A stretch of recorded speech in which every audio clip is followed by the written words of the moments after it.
Okay, we are back live now. So, hello everyone once again. So we now move to the last session of PPM Summit. Um, uh, and then this is a panel discussion on emerging markets. So we kept the best for the last, right? Most exciting topic for the last, overview of emerging markets. And for this, I have pleasure in introducing the panel members. You have heard both of them in earlier discussions, and they have also made presentations. So first of all is Stephanie Armand-Mal, Global Project Manager at Sandoz, and Michelle Urban, who is Project Management and Launch Preparation Lead at Sanofi, located in Czech Republic. So with that, over to both of you, maybe some starting comments from you, and then we can also request the audience to ask questions, and maybe I will also have a few questions or suggestions. Yeah, thank you for introducing us. I think the people know us now in the meantime, because we were often enough on stage, but still, of course, still maybe we can share some more secrets around emerging markets. So my specialty in this context, I think, is really the Chinese market, where I can share some more insights. Of course, it would be nice if also the audience can ask more questions around these topics. Asian market, China, also some other markets I know, but I would be interested what the audience still wants to know around these emerging markets. Okay, sure.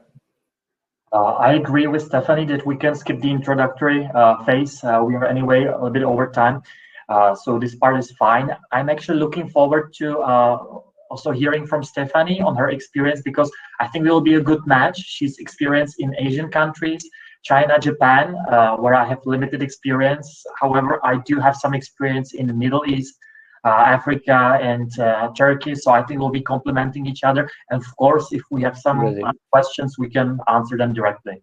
That's my suggestion. Yeah, I think we start with a very broad topic. What are the opportunities these emerging markets providing? Are these attractive opportunities? And what are the key challenges you see for the emerging markets from the portfolio management and project management perspective? And what would be your overall guidance or suggestions how to manage these challenges? Because there could be a lot of topics which might sound strange to some of the companies originating out of US or Europe, but they are actually ground realities. So very broad way I have mentioned it, but feel free to use your own wordings and whatever you want to cover here. So maybe start with Stephanie first. Yeah, maybe exactly. Let's start with the biggest emerging market of the world, which is China. So, I mean, it's obvious what is the opportunity, right? I mean, 1.6 billion people living in that country. So this alone, I think, gives already an impression on the size of this country. And that's why it's, I think, a super interesting market. It is also the last big market which is opening up to generics. So all the other big markets started earlier to open up. China just started, let's say, 4 or 5 years ago, really actively to open this, to set up guidelines, to set up really rules or new rules in order to approve these generic products in, let's say, a way as we are knowing it already from other markets. So at least for us at Sandoz, we started this whole endeavor in an intensive way, roughly 5 years ago. And the reason was really this high potential of the market. But on the other side, there are also super big challenges, because let's say, of course, the cultural piece. That starts already with that piece and the language and all the writing. Yeah, so this is already something which is a high hurdle, because it's very national driven, this market.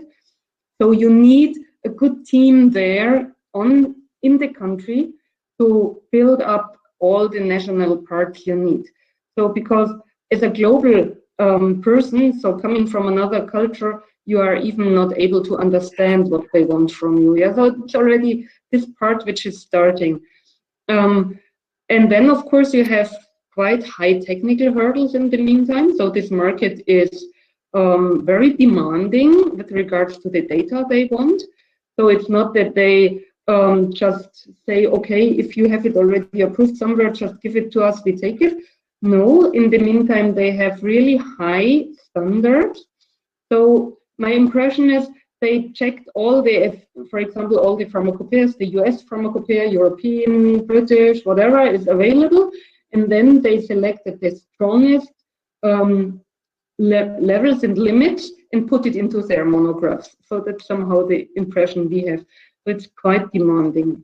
And then, of course, a market like China is also, let's say, a certain protectionism is to be observed. Yeah, so meaning you cannot simply import a drug. You need to regard many rules that you can bring a product into the country. It is possible. It's not that it's impossible, but you have quite lots of rules to obey and to follow that you can do it. Or you set up a local production, which is possible, but then you have, of course, other rules you have to follow. So at the end, it's always not simple to do it, but on the other side, there's also the reward that you can sell high volumes. Yeah? There's also a strict tender system. More and more products go into the tenders, and this is also something which is important to know, because this is driving the price discussion, of course. And if you are not in the tender, then you can only go in 2 years later. So you have then also a kind of all or nothing game here, which is also important. So these are some of the key challenges with the biggest emerging market, if we want to call China as an emerging market. I mean, yeah. Japan is anything else but not an emerging market, but also very difficult with regards to entering it. But on the other side, you have good margins. So from this side, it's also an important or also interesting market to enter. So thanks very much for that. If I may add a couple of comments over there based on my earlier travels to China and also living in Hong Kong a couple of years, responsible for China as well. So China has been known to very quickly change their guidelines. So any change they want to have, they will do it literally overnight. So they will announce this week and next week it's implemented. So True. That's one thing. And the other thing, you are very rightly, thank you for highlighting that they strive to have the best specifications around the world. So they will look at the most stringent specifications. Mm-hmm. 3, they have this new vision that they would only encourage imported generics if there are not sufficient local generics available. So that is the protectionism you were mentioning. So if there are sufficient local files or approvals which were locally manufactured, we will face a lot of challenges getting registration for imported product. And their current drive is to push more and more innovative imported products, whether NCEs or some kind of differentiated formulation, which we call 505(b)(2) for US or whatever, those kind of differentiations. So those are the challenges for China, and it's very nice to see that you have a similar experience, and it's still, like you rightly said, still very important market. And so the companies or the participants who want to enter China, they have to consider these facts before they think of entering China. Exactly. It's a difficult one, but it's rewarding because of its size. Yeah, exactly. So anything you want to add on China, Michel? Well, from my side, as I said, in China, I have some limited experience, but not as rich as Stephanie does. What I do remember is that when we will also cover the topic of local manufacturing transfer, is that we were bringing some, let's say, innovative fixed dose combination to China. And what we planned actually was to first start with the full import, because we knew that the local site didn't have the technology to produce the product, and also it's always a little bit more complex to start with the launch directly from the site. So we are thinking first, let's start with the launch from Europe, and then switch to let's say secondary packaging and release. And in such case, we were told that if you do a pre-launch variation, as we spoke also lately, it should not implicate any additional clinical study, which was quite important information for us. However, if we wanted to go with the initial NDA to already with 2 sites, in such case, you would have to conduct a bioequivalence study between the drug product which is produced in Europe or elsewhere, and the product which will be then produced in China. So this is something which you need to take into account. You have to think in advance, of course. And China is a very specific market, of course. Like, not knowing that you have China in the scope, to me, it's almost impossible. Then you basically start a new project, which we actually did, that we start in Europe, and we couldn't have extended it just as it is to China.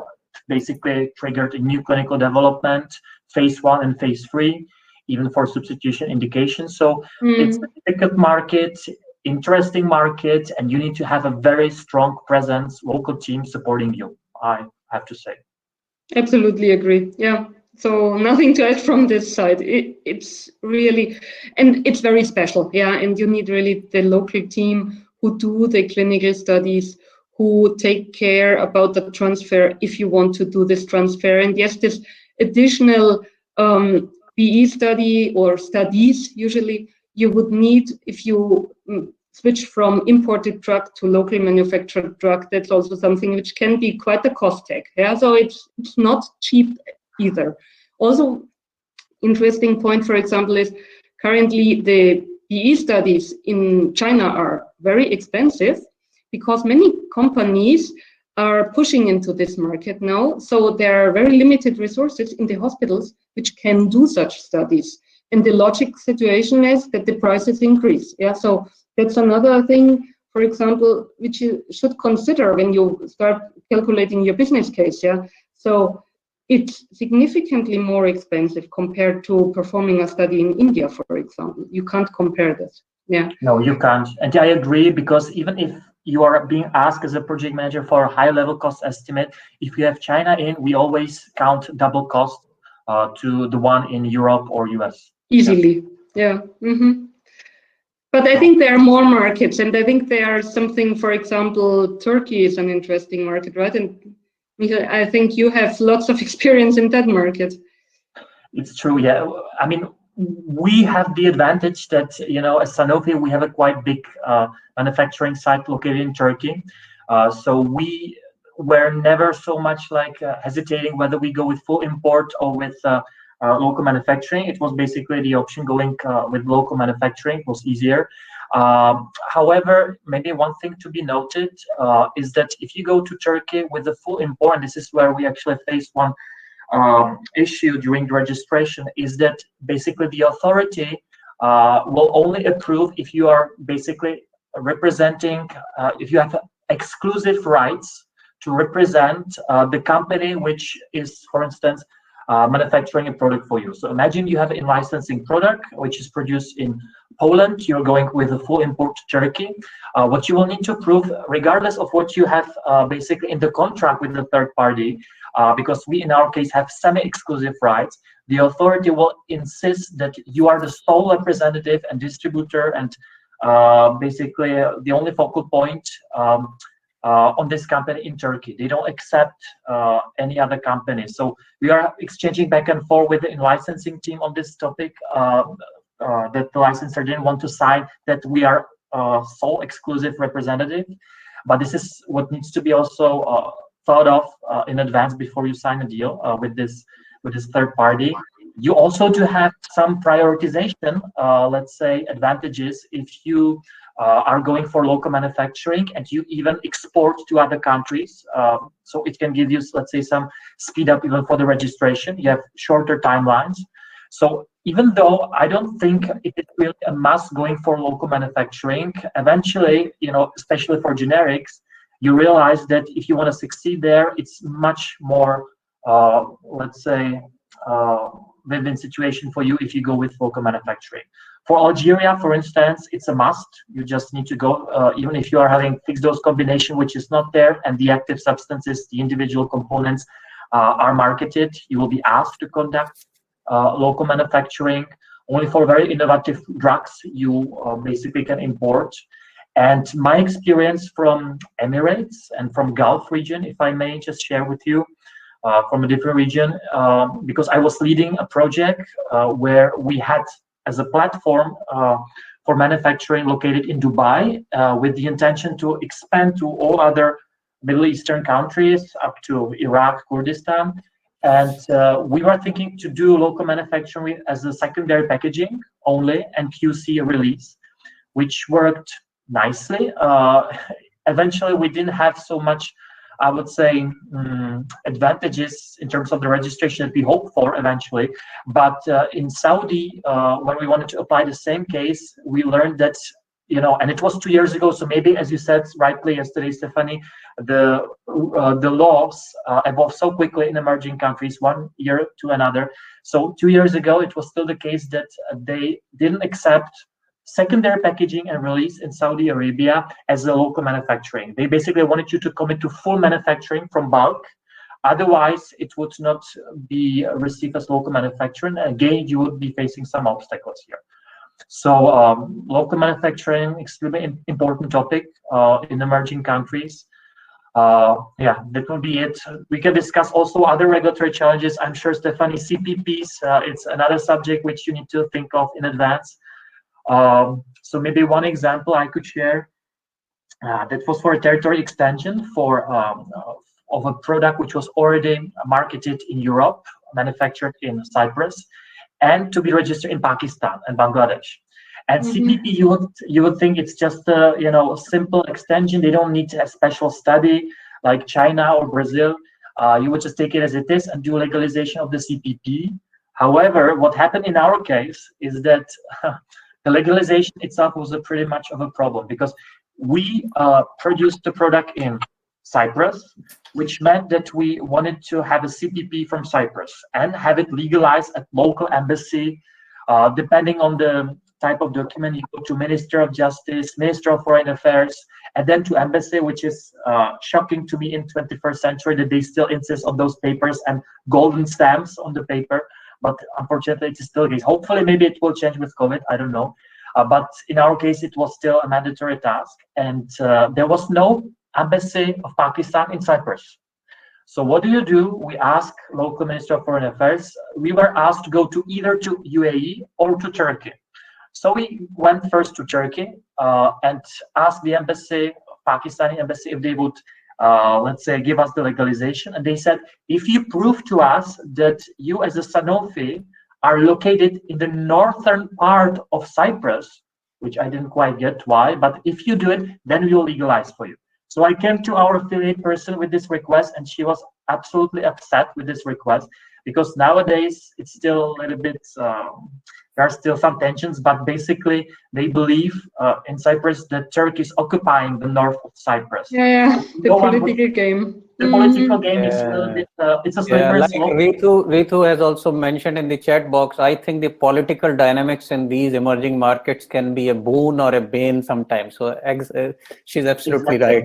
And there can be a couple of other examples on that for sure, like boycott of Israel. It's a never-ending topic. I think now it's getting better because of the better relationship between UAE and Israel. So but in the past, if you didn't have a TIVA-free declaration, and you would have some, notion of TIVA in the dossier, like API supply, you will be automatically blacklisted, and it's only because of the political environment. So in this case, it was the same, and we didn't get this confirmation from our people that northern Cyprus is a country where we have the product, because it doesn't exist geographically. So we had to go to UAE. It was extremely complicated. So these things and relationships between the involved parties it's sometimes very hard to be comprehended by those countries. Yeah, unlike in Europe. Yeah, I can add some stories around this too, sure. Maybe let's also start with Turkey again, right? I think it's really super important to have the local manufacturing sites, because otherwise it's so hard to come in. And as you said, if there are already some Turkish products, so forget it. Yeah, I don't even need to try it. By the way, it's similar in Russia. Yeah, so you are out if there are already 2 local manufacturers, so then forget it. So in all these countries, that's also what we are observing. Often we need an additional local transfer. So often Jordan, Egypt. So many of these countries insist often on local manufacturing. That's also why we have then usually in these countries something like a strategic partner or our own size. It depends on the size of the market. Yeah, but I think that's an important piece to consider already upfront when you want to launch a product in these markets. And of course, for some of the products, we see then also technical issues. Yeah, so not each product is easily to be transferred. Yeah, there are sometimes, let's say, prolonged release technologies you can't so easily transfer to any CMO. Yeah, or maybe even sometimes you don't want to transfer them because you don't want to share the specific knowledge for certain products. I mean, okay, the standard paracetamol tablet, yeah, sure, no problem. But there may be some other products where you don't want to share this information, or even you, if you would like to, still it's not possible because it's very difficult. And that's so, since we are talking about Turkey, Bahadir Chakmak has also sent some comments that very special local production and long queue GMP audits is also a long queue for GMP audits is also a problem. And he also mentions that because of all these issues, Sanofi had a deal with Ikazasibasi, right? I hope I pronounced correctly. Insider knowledge. Now it's Zentiva, now it's Sanofi. Yeah, it's not Sanofi anymore. Yeah. So Teva and Sicor API also same challenges. So very good. So sorry for interrupting because I saw these comments from Bahadir, so I just came in with Turkey. So would you also speak a little bit about Mexico? Because also one of the comment in the chat box from Ritu is that it seems that each time there is a government change in Mexico, they change their guidelines. Yeah, I think Mexico is also a difficult one. Yeah, so we have a local team in Mexico, and they are mainly, of course, driving the e-study piece. But it's really true that Mexico is also a difficult situation. So often we plan a launch, and then short-term something changes, and then we have to postpone the launch to change our strategy. So that's something which is really, from my point of view, a difficult thing. However, it makes sense to go to the Mexican market. So in general, Latin American markets are still interesting. I mean, okay, there's places like Venezuela or so where they say, okay, currently not interesting. But even the Caribbeans are often interesting markets. They are not so big, but it makes sense to go there. Of course, our focus in Sandoz are the 2 big markets, so Brazil and Mexico. Also, Brazil has quite some challenges ready for us. So also they have bring up some, from time to time, new rules where they say, why now this? So then you have prepared your file, your dossier, your data, and then you have to adjust again. The monograph changes or whatever comes. Yeah, so rules for BE studies change slightly, and you have to adjust. So this is typical for all these markets, unfortunately. And that's also something which makes life difficult if you want to have this, let's say, global strategy, as I presented yesterday, that you say, I plan globally a kind of staggered development approach, and then these markets, you can't develop everything so early for these markets because you never know what will come around the corner tomorrow. Yeah, so there can always be something new, especially with regard to monographs, general chapters in the pharmacopoeias. Import legislation is also often difficult, and execution of studies as well. Don't know, Miguel, probably you have similar experience. Well, we do have similar experience. I agree that Mexico could belong to the category of, let's say, not problematic, I don't want to offend anyone, but let's say more complex markets to deal with. you need to count, and this is again linked with this. So let's say that Mexico is as spicy as a salsa. Okay. Okay, that's a nice analogy. Okay. I mean it in a good way in each case. Yeah, of course. I love spicy food, so it's fine. So you see. So it's always necessary to know at the beginning if you are going to Mexico, just like for China. I mean, it's not a big deal if you find out that you want to go to Romania, Malta, or Pakistan. Even there's not much customization activities needed, but you need to plan for a local phase 1 study. In Mexico, always they also like to recruit local patients to phase 3. So again, important point. And Brazil, in Brazil, we see that even for generic projects, it's sometimes, or let's say value-added products, it's good to let's say engage with Anvisa, yeah, for scientific advice if possible, because there are new things coming up. So it's better to liaise with local health authorities for sure. Yeah. So in the meanwhile, one question has come in the chat box. Is it okay if I ask that? Then maybe we can build around it. So Aideen Kavechi is asking, do you have any provisions or ideas how these emerging markets will grow in coming years for generics and biosimilars? I think it's a very broad topic. So maybe we talk both about generics and biosimilars. We were talking more with respect to challenges. Yeah, but let me start with the generics. So, and that's now my personal opinion, yeah, what I observe. So I think all these countries and all these markets are under price pressure. So all these healthcare systems have a certain need to save money. So that's the reason why I'm convinced that all these emerging markets will also in future need generics, and they also will increase the, let's say, market share of generics, because that's the only way how they can finance their healthcare systems. So I think generics itself have a bright future on the one side, because it's the volume piece, yeah, so people need it, and it will come or will continue to be on the market. And I think also more and more these markets see that the quality is an important piece, yeah, so that they are focusing that they want to have high quality products which are generics and have, let's say, meaningful prices. That's the one side. The other side is that the price pressure itself and the competition, for me, I think, is still increasing. Whether we see one day a consolidation of companies and competition, let's see. Yeah, I think that's hard to foresee. So volume-wise, I see these markets definitely increasing for generics. Price-wise, let's see. I'm not so sure.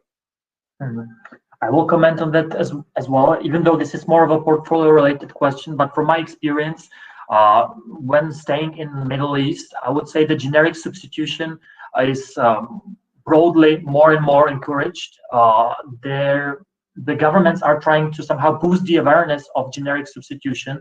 And you can see the shift of the mentality of those people, like compared to what was in 10 years ago, where generics were considered as a cheap alternative, especially in countries like Saudi and UAE. They always wanted to see originator, but with the increase in government's expenditures, growing population, etc., they are more and more open to generics. What is another opportunity is also that they are willing to meet up with, let's say, the representatives of global companies from Western Europe and US. So you have the possibility to negotiate and ask them. They are willing to come with new, let's say, innovative products to the country. But as also Stephanie said, the pricing cuts are year by year more drastic. So if you're launching, second, third generic, you don't even need to launch the product in UAE. So it has pros and cons indeed, but yeah, it's also a decision of the company. Yeah, if they want to go. For some people, the Gulf countries are still perceived as a, let's say, simple territory extension, but you will realize in real life that it's quite complex market as well. You can have local manufacturing requirement. You need a CPP. You need to have a clear manufacturing flow if you're importing, not to have 10 parties or 4 QC sites like we are used to in Europe. They don't just basically get it. and for the halal capsules, we switched whole production for Europe to halal capsules just to be eligible for the submission in Saudi. So it can become pretty complex as well in those countries. Go ahead. Let's maybe also quickly touch the biosimilars, which is also, I think, an important part of the business, right? And it's growing, this part of the business, also due to the originator tendency to go more into the biological products. What I see there is, and coming now from this Chinese view also, that authorities are still in these countries, not very familiar with these products. So these authorities are still trying to find their way how to approve these products, what to ask, which data to take. So I think this is only at the beginning. But my expectation is that also there, the market shares will grow because the original products are so expensive. I think from healthcare systems, they need to do something. Just it will take some years until they are familiar how to approve these products. That's my expectation. Yeah, absolutely. And if I may quickly just quote some data, first of all, for generics, the global generic market in 2019 as per IQVIA was about 250 billion, and the emerging markets, which we are talking about together, made 38% out of that. And this market, the emerging market, were growing just around 11% in 2019. So that shows the importance of generics. And with respect to biosimilars, what you just mentioned, Stephanie, exactly, this is the main topic for emerging markets right now, that they primarily do not want to register the biosimilars on their own. They would prefer to register if they have a reference registration in US, Europe, Japan, etc. And so that's why for smaller companies, launching biosimilars in these emerging markets become challenging because they do not have existing registrations for their biosimilars. For example, a small company coming out of India can launch in India, or a Chinese company can launch their biosimilar in China, but it is very difficult to get it registered in other emerging markets before they have registered. That's my experience. So I hope you have similar. Absolutely. Yeah, it's super difficult to get it approved in such smaller countries currently. Yeah, it's also super expensive. Yeah. So usually we even don't try, to be honest. Not yet. Yeah. So yeah, you can often go via import then. That's true. In the small markets, yeah. The bigger one, of course, is a different story. Yes, I would say I have the same experience with biosimilars, that, they are pretty much referring to the, let's say, Europe or to US first registration. We are thinking of a strategy for China for biosimilar project.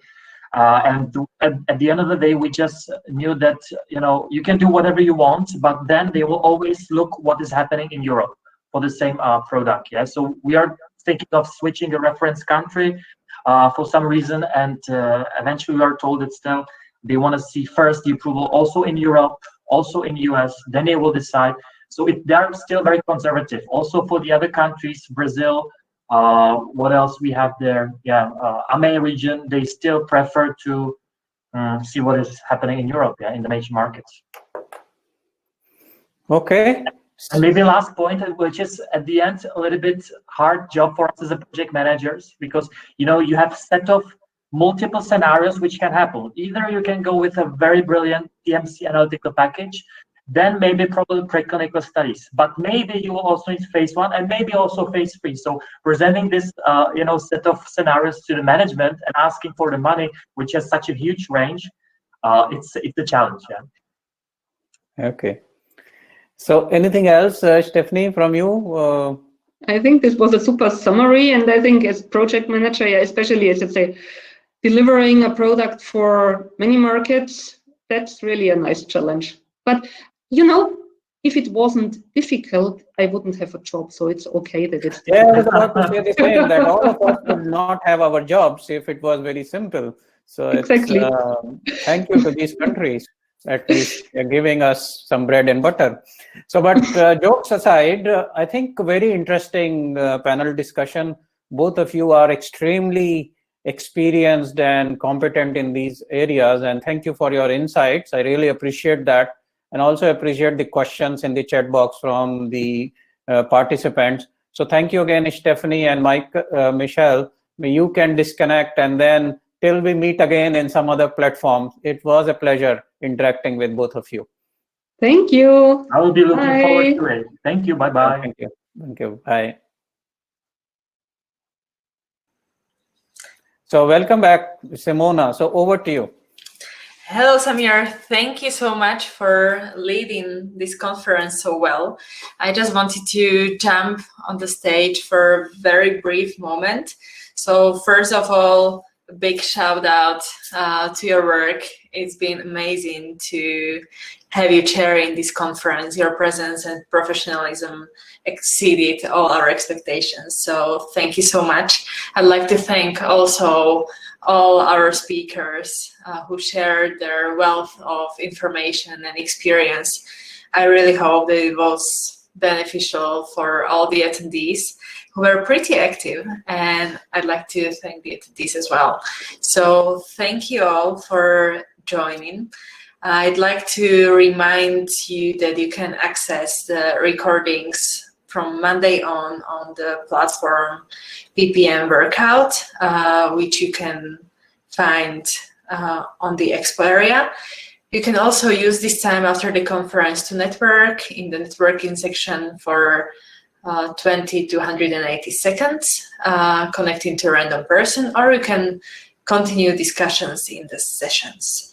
So that's it from me. I'm not going to prolong this conversation any longer. The only thing I'd like to ask is, Samir, if you can summarize your point of view, what you've learned, your impressions, and some last words from you about this conference. Yeah, thank you, Simona, first of all, for your nice words. It was a pleasure chairing this PPM Summit. I think we had an excellent set of speakers, panel members, and Y Summit team had also organized it very, very professionally and very well. I really liked the topics and the questions which were put in the agenda. That shows the in-depth understanding the Y Summit team has. And some of the topics for sure needed more time, but that would be the case in all the conferences. So that would give us indicators for future programs. I really appreciate the very open discussion and thought process and sharing of knowledge by the speakers. Of course, they can't and should not share the confidential part, but they did their best to speak in general terms. And I think it was a good learning exercise for all of us, including me. I can only summarize without taking too much time, just a few things that this summit highlighted the importance of portfolio project management. And I'm saying it in a broad way. This involves portfolio management, this involves project management, this involves launch management. It highlighted the extreme importance of better coordination, close cooperation in all these functions, especially portfolio management, project management, and launch management. It highlighted the importance of better communication, regular communication. And I think these were also the objectives for this summit, understanding what is important for success of PPM. And I think these are the nuances which we tend to overlook in our day-to-day fast-moving environment of work. And I think this is what all the speakers highlighted, and I want to thank them for that. And with that, I would like to stop, because I'm primarily a marketing person. If I start speaking, I don't stop. So thank you again, everyone. And back to you, Simona.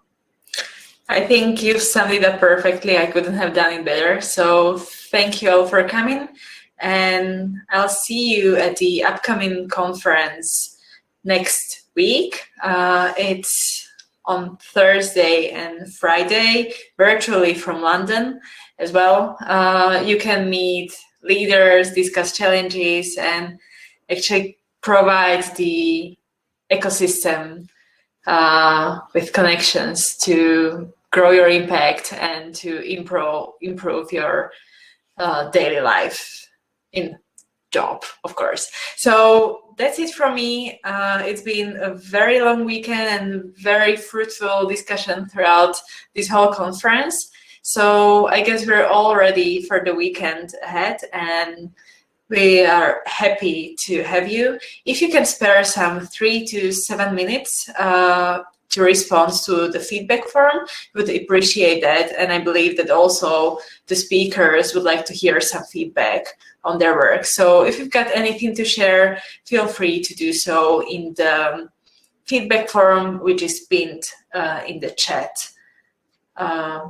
as the very last link. So thank you all again, and see you soon.